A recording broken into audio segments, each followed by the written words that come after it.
Buenas tardes, Lee. Sí, diga. Todavía no se me han programado a mí. Ahorita está como cargando.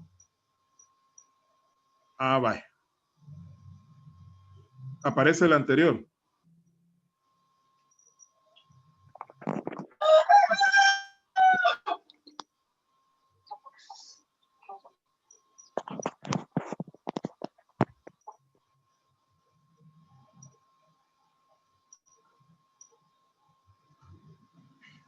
¿Me dicen ahora si se ve? Sí, sí, Vale. Lee, ya se miran. Bueno, gracias.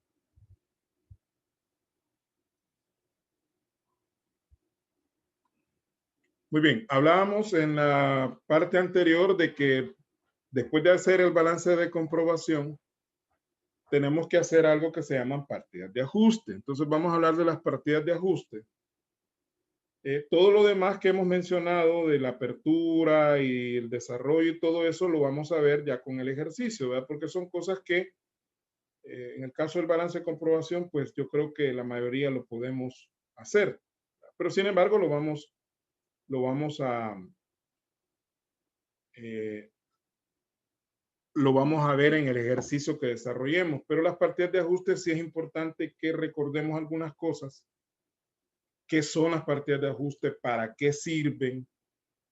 ¿Cuáles son los diferentes tipos de partidas de ajuste que se pueden hacer? De eso vamos a hablar en este momento. Hasta donde me aguante la garganta, porque sí me siento un poco mal. Bueno, vamos a empezar. Dice que al finalizar el periodo contable, o sea, cuando nosotros ya vamos a cerrar el periodo, existe una gran cantidad de cuentas, tanto de balance como de resultado, o sea, porque de ambos lados hay cuentas cuyos saldos no reflejan un valor razonable a la fecha. Recuerde que el valor razonable es importante a la hora de elaborar los estados financieros, porque de hecho la auditoría de estados financieros busca precisamente establecer si existe razonabilidad en los valores que se están presentando en los estados financieros que se elaboran a fin del periodo. Esto se da por muchas causas, ¿no? Entre ellas podemos tener, por ejemplo, deterioro o desgaste de algunos activos. Nosotros podemos tener ahí en la cuenta mobiliario y equipo que tenemos $10,000, pero probablemente no hemos considerado que ese mobiliario se ha desgastado, se ha depreciado y no le hemos hecho el respectivo cálculo de esa depreciación. Entonces, al no estar registrada la depreciación, esos $10,000 que aparecen ahí probablemente no sean correctos. Hay que ajustar. Hay activos o pasivos no registrados. A veces hay activos, sobre todo cuentas por cobrar, intereses por cobrar que no han sido registrados. O también por el otro lado pueden haber cuentas por pagar que también no hayan sido registradas. Tenemos por ahí probablemente un préstamo que ha generado intereses y que dichos intereses no han sido registrados. Obligaciones fiscales no registradas. Esto de hecho así es casi siempre. Es decir, no hemos calculado el IVA del último mes, no sabemos cuánto débito, cuánto crédito. Sí lo sabemos, pero no hemos hecho el cálculo de cuánto IVA nos tocaría pagar en ese periodo. Hay que hacer un ajuste. Hay pago a cuenta y algunos otros impuestos cuyo valor aún no ha sido considerado. Hay activos diferidos que han sido vencidos o hay activos intangibles cuyo valor también hay que ajustar. Más adelante vamos a ver cada tipo de estos ajustes que se han mencionado ahí. De reflejar los saldos mencionados así como están, se estaría poniendo en riesgo la confiabilidad de los estados financieros, ya que estaríamos subvalorando o sobrevalorando una o más partidas, o sea, una o más cuentas dentro de los estados financieros. Pueden darse ambas situaciones, que por un lado estemos subvalorando un activo cuando realmente vale más, o subvalorando un pasivo cuando realmente es mayor que el que está registrado, o estaríamos por otro lado sobrevalorando un activo cuando su valor es menor que el que está reflejado, o sobrevalorando un pasivo cuando probablemente la obligación sea mayor que la que está reflejada. Entonces, en cualquiera de los dos casos, estaríamos restándole confiabilidad a los estados financieros, ya que no estarían reflejando la situación de manera razonable. Entonces, a raíz de todo esto, por lo anterior, se hace necesario efectuar una serie de registros tendientes a regularizar los saldos de las cuentas mencionadas. O sea, regularizar quiere decir hacerlo llegar a un valor adecuado a fin de que estos reflejen su valor razonable. Es decir, tenemos que hacer estos registros para hacer que estos saldos se apeguen a su valor razonable. Hay que aclarar de que nunca un estado financiero va a reflejar de manera exacta cómo está la situación de una empresa. Siempre va a haber probabilidades o márgenes de error. Esto es normal. Lo que nosotros buscamos con estos ajustes es minimizar ese error, es decir, llevarlo a un valor que no sea significativo. Ese es nuestro trabajo, porque en ningún lugar del mundo se podría elaborar un balance general, por ejemplo, que mostrase así de manera clara, concreta, exacta, cómo está la situación financiera de una empresa. Es imposible hacerlo porque tendríamos que tener elementos de medición que no existen. Por ejemplo, si usted tiene una máquina, usted no puede saber así exactamente cuánto es el valor que se ha deteriorado esa máquina. No se sabe porque esto depende del uso. Hay cuestiones internas que usted no puede ver en la máquina. En fin, hay una gran cantidad de factores que impiden medir de manera exacta un valor. Por eso es que se recurre a valores razonables. Ahora bien, estos registros se denominan partidas de ajuste y pueden efectuarse al finalizar cada mes o al término de cada año, según sean las necesidades de información de la empresa o las circunstancias particulares de cada ajuste. Es decir, que aquí nos da la pauta de que nosotros los ajustes los podemos hacer mensualmente, si así lo queremos y si así se nos permite hacer, o lo podemos hacer hasta fin de año, o hacer algunos ajustes mensuales y otros ajustes anuales. Todo va a depender de las necesidades de información de la empresa, es decir, qué tanta urgencia tiene la administración de la empresa para conocer esta información. Por ejemplo, la gerencia puede decirnos, mire, yo mensualmente necesito un reporte de depreciaciones, intereses por cobrar, intereses por pagar. Entonces, en ese caso, tendríamos que hacerlos mensualmente. O las circunstancias de cada ajuste. Hay ajustes que no son mensuales. Hay ajustes que se dan una vez al año debido a su propia naturaleza. Entonces, va a depender de esos factores que usted tiene que considerar para saber si los ajustes se van a hacer mensual, trimestral, o anual, ¿verdad? Eso va a depender de las circunstancias de cada empresa.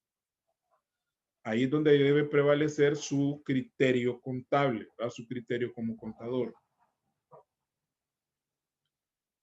Las partidas de ajuste pueden clasificarse de acuerdo con su naturaleza en los siguientes grupos. Hay 8 grupos diferentes de partidas de ajuste que son las que vamos nosotros a ver ahorita. No todas, vamos a ver las primeras clasificaciones de acuerdo al tiempo que tenemos. Y en la próxima clase terminaríamos con los demás tipos de ajuste y entraríamos ya al ejercicio modelo que vamos a hacer. Muy bien.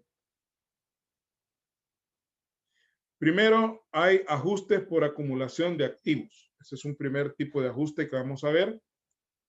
Luego está ajustes por acumulación de pasivos. Luego está ajustes por cargos diferidos. Luego tenemos ajustes por créditos diferidos. Si usted observa, son parecidos el 1 y el 2 y el 3 y el 4, ¿no? Hay acumulación de activos, pero también hay acumulación de pasivos. Así como hay cargos diferidos, que son cuentas de activo, también hay créditos diferidos, que son cuentas de pasivo. También tenemos ajustes por obligaciones fiscales. Las obligaciones fiscales, pues, son más que todo obligaciones como el impuesto al valor agregado, que se tiene que pagar cada mes, el pago a cuenta, el impuesto sobre la renta, que ese pues se va a hacer el correspondiente registro hasta que hayamos hecho el estado de resultados. También hay ajustes por depreciaciones y amortizaciones, que son en el caso de las depreciaciones, pues ajustes por activos fijos, tales como mobiliario y equipo, vehículos, tenemos también edificios y algún otro activo fijo depreciable que se pueda tener. Y las amortizaciones que pues recordemos que se aplican a los activos intangibles, pero que en realidad una amortización casi viene siendo lo mismo que una depreciación, ¿verdad? Lo que cambia es que las depreciaciones se aplican a activos fijos y las amortizaciones son aplicables a activos intangibles. También están los ajustes por cuentas incobrables, ¿verdad? Recuerde que siempre hay saldos de clientes que por su misma naturaleza y su situación resulta casi imposible a veces recuperar y se vuelven como cuentas incobrables. Y los ajustes por deterioro que pues tiene relación con las depreciaciones y amortizaciones, pero aquí vamos a aclarar cuál es la diferencia entre depreciación y amortización y deterioro, ¿verdad? Son dos cosas diferentes, ¿verdad? La amortización y la depreciación es algo que se establece de antemano, ya se sabe que se va a depreciar un bien, mientras que el deterioro pues es algo extra a la depreciación. A veces una depreciación muy acelerada puede ser indicio de deterioro. Entonces, pero eso lo vamos a ver. Y aquí vamos a aprovechar para meter aquella parte de la unidad, no sé qué unidad era, donde íbamos a hablar por la pérdida por deterioro. Vamos a hablar de los primeros ajustes. Ajustes por acumulación de activos. Recuerde que los activos no solamente son bienes como la mercadería, el mobiliario, los vehículos, sino que hay otro tipo de activos cuya característica es que no tienen existencia material, pero que tampoco son intangibles, sino que son activos como por ejemplo las cuentas por cobrar. Es un activo que no tiene forma física. Es un derecho que la empresa tiene a recuperar un determinado valor.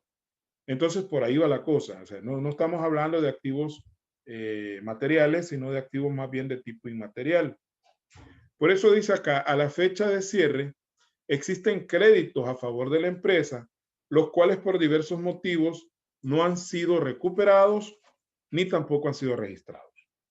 Es decir, hay por ahí unas cuentas por cobrar que han surgido con el tiempo y que por alguna razón, o sea, aquí no vamos a especificar por qué razón, no han sido recuperados, es decir, no hemos cobrado esos activos, esos créditos, pero que tampoco los hemos registrado, o sea, ni siquiera aparecen como cuentas por cobrar.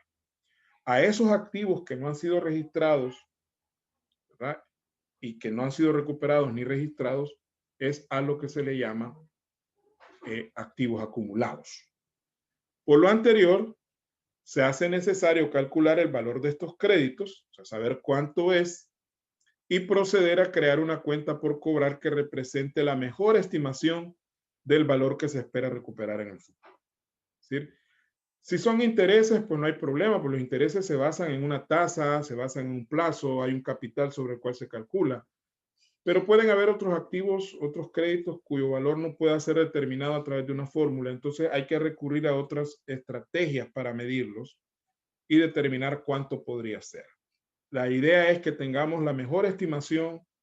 O sea, cuando decimos mejor estimación no quiere decir el valor más alto, sino la estimación que se apegue de mejor manera a la realidad, ¿verdad? De ese valor que esperamos recuperar. Ejemplos de ajustes por acumulación de activos. Por ejemplo, hay intereses acumulados de cuentas por cobrar, ¿verdad? Por ahí un cliente no nos ha pagado y nosotros consideramos que, o más bien le aplicamos una tasa de interés moratorio por el tiempo que no ha pagado y por el valor del crédito que le dimos y la tasa de interés que le aplicamos.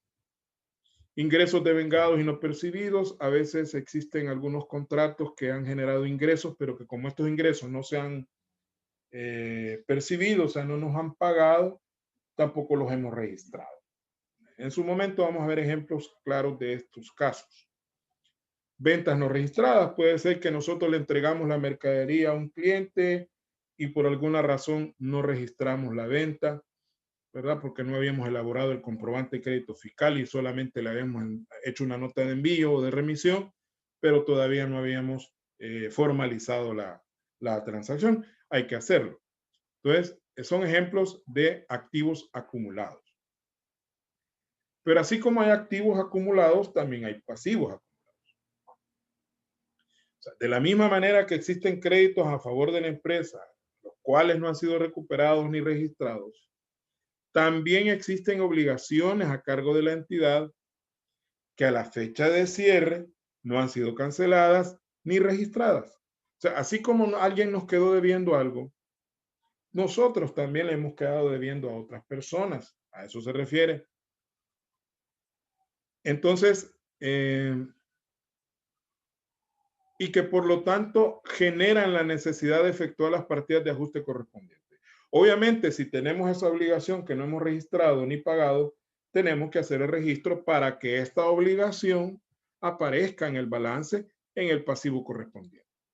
Si no hacemos el ajuste, este pasivo no va a aparecer en el balance y por lo tanto los pasivos tal como se muestren no van a ser reales.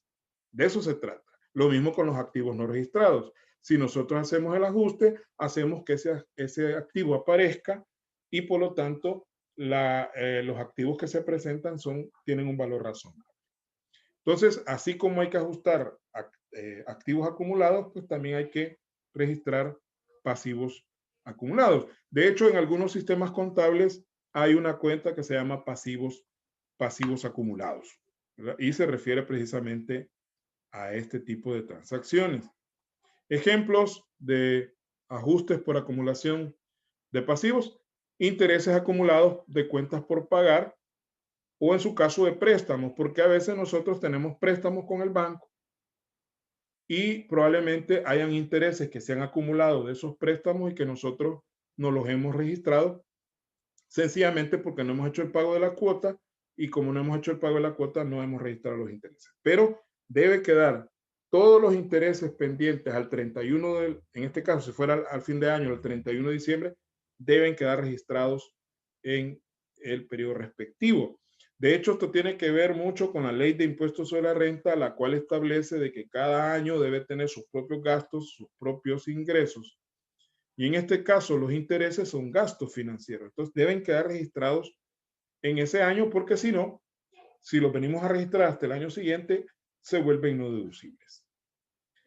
Gastos incurridos y no pagados, es decir, por ejemplo, se nos ha acumulado las facturas de Internet. Hoy con esto de la pandemia, muchas empresas han tenido este problema, que no han pagado Internet, no han pagado energía, pero eso en algún momento hay que pagarlo, ¿no? Entonces, estos son gastos que ya incurrimos en ellos porque ya los recibimos, pero que no los hemos pagado. Y al igual que hay ventas no registradas, pueden darse también compras u otro tipo de costos que no hayan sido registrados en su momento. Ahora bien, estos dos ajustes tienen que ver con algo que se llama sistema de acumulación. Bien importante que ustedes tengan claro en qué consiste este sistema de acumulación.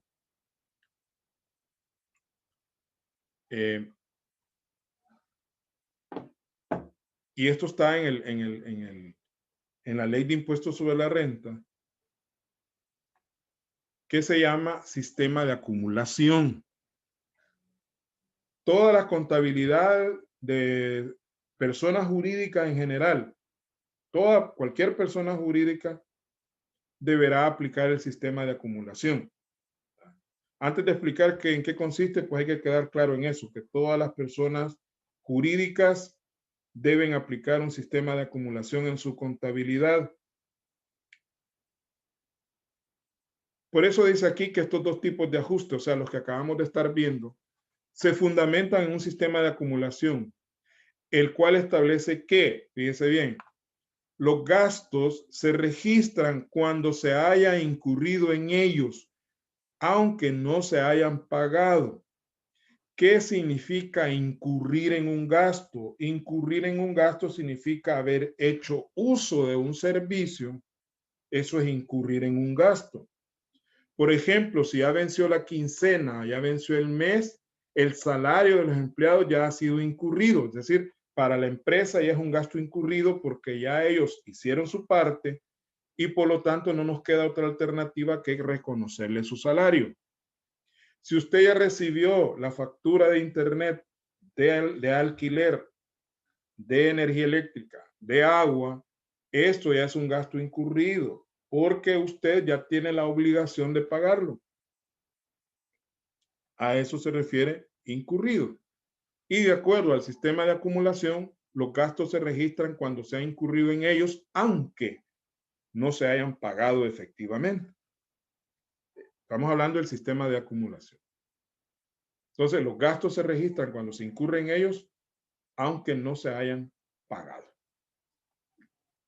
Eso lo vamos a ver cuando veamos ya los ejemplos de este tipo de ajustes, cómo es que funciona eso de la acumulación. ¿Y qué pasa en el caso de los ingresos? Los ingresos se registran cuando se hayan devengado, es decir, cuando se han ganado, aunque no se hayan percibido. Por esa razón es que para las personas jurídicas, cuando venden fiado, y le vendemos fiado a un cliente, esa venta ya es un ingreso, aunque el cliente no nos haya pagado. Ya es un ingreso porque ya lo devengamos, es decir, ya lo ganamos. Ya es nuestro, ya tenemos derecho a recibir el pago. Por eso quiere decir devengado, aunque no se haya percibido, es decir, aunque no nos hayan pagado, pero ya es un ingreso para nosotros. Esto tiene su implicancia a nivel tributario, porque las empresas en general, casi todas, declaran ingresos y declaran gastos bajo este sistema. Es decir, que un empresario o una sociedad, una empresa, no puede alegar de que porque los clientes le deben la mitad de lo que vendió, esa mitad no es un ingreso. Tiene que declarar y pagar impuestos sobre ese ingreso, aunque no lo haya recibido. Lo mismo, el Estado debe permitir que los empresarios metan gastos incurridos, aunque no se hayan pagado efectivamente, porque así funciona el sistema. Al contrario del sistema de efectivo. El sistema de efectivo, según el cual los gastos e ingresos, o sea, el sistema de efectivo es lo contrario del sistema de acumulación. O sea, es otro sistema. El sistema de efectivo, según los cuales, o según el cual, los gastos e ingresos se reconocen solo cuando hay una real entrada o una real salida de dinero. Si ha habido entrada de dinero es ingreso y si ha habido salida de dinero es gasto. O sea, el gasto se reconoce hasta que se paga y el ingreso se reconoce hasta que se cobra. Pero este sistema solamente se aplica a personas naturales y más que todo personas naturales asalariadas. Porque desde el momento que una persona natural es dueña de un negocio y tiene una contabilidad, ya se le obliga a llevar un sistema de acumulación. Generalmente el sistema de efectivo es para personas que no tienen un negocio, sino que se dedican a recibir un salario u otro tipo de compensación por servicios profesionales que prestan. Entonces, ahí se aplica un sistema de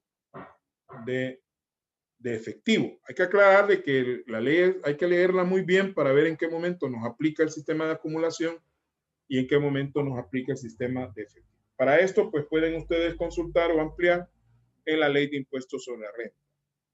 En la parte donde se habla de la renta obtenida, por ahí, artículo 20 y algo, por ahí, 25 en adelante, por ahí, no sé exactamente, ¿no? Pero por ahí pueden ustedes verificarlo. Vamos a quedarnos por ahí, jóvenes. Nos quedan pendientes todavía los otros tipos de ajuste. Creo que la otra clase los terminamos de ver. Disculpen el cambio de día, pero la verdad es que mañana se me hace imposible poder atenderlos. Tengo un compromiso por la tarde, así que cuando sea necesario, pues vamos a hacer este cambio. A mí me favorece por cuestión de mi garganta, ¿verdad? Porque como los miércoles yo tengo mañana y tarde, tengo una clase en la mañana y la otra en la tarde, igual que ustedes, pero ya cuando llego a la tarde a veces ya voy muy extenuado. Pero eso lo vamos a ver en su momento, si hay necesidad de cambiar en algún otro momento del día. Puede ser para martes o puede ser para jueves, porque viernes yo sé que ustedes tienen clase. Así que muchas gracias, cuídense y recuerden que hay que mandar los ejercicios resueltos, ¿verdad? Por ahí espero sus ejercicios. Muchas gracias.